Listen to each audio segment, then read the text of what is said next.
علیہ السلام پورا پورا داخل ہو جا، قبر آمنہ دے لال نے آنا ہے، قبر کسے جماعت دے سربراہ نے نہیں آنا، میں کسے جماعت دے ذمے نہیں لاندا، میں اعلان کرنا چاہنا وا جڑا پاکستان دی حفاظت نہیں کردا او نسی محب وطن نہیں کہنے لگے، جڑا پاکستان دی فوج دے خلاف بکواس کردا ہے اسی اونوں محب وطن نہیں کہہ سکدے۔ میں کہ بیلیا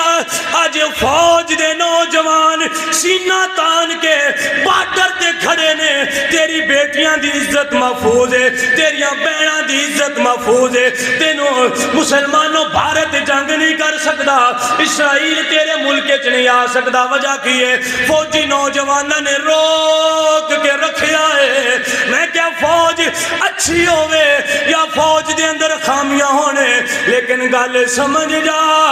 آج فوج دا ادارہ پیچھے ہو جاوے تیرے وطن نو اینا یہودیاں چھوڑنا نے، تیرا وطن بھی برما بن جانا ہے، اے پاکستان دا حال بھی فلسطین ورگا ہونا ہے، پاکستان دا حال بھی ایران عراق ورگا فلسطین ورگا مقبوضہ کشمیر ورگا ہونا ہے۔ اے پاکستان بچیا ہے اللہ دے فضل دے نال، نالے پاک فوج دی جرت و بہادری دے نال آج پاکستان محفوظ ہے، ساڈیاں بیٹیاں دی عزت محفوظ ہے۔ آج بھارت والے آج اسرائیلی یہودی ساری ماواں دی عزت خلاف نہیں بول سکتے۔ وجہ کی ہے ساڈے کول ایٹمی پاور موجود ہے، چلان والی فوج موجود ہے۔ میں کیا جیڑی مرضیہ جماعت چلا جا لیکن اپنے فوج دے خلاف نہ جا، فوجی ادارے دے خلاف نہ جا،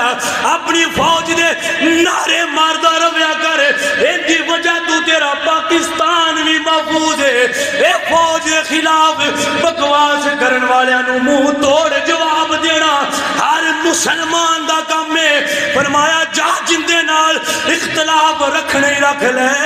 لیکن جنہ جوانہ نے جانا دے کے اے پاکستان دیاں سرحداں دی حفاظت کر رہے نے، اسی کل بھی انہاں دے نال آج بھی انہاں دے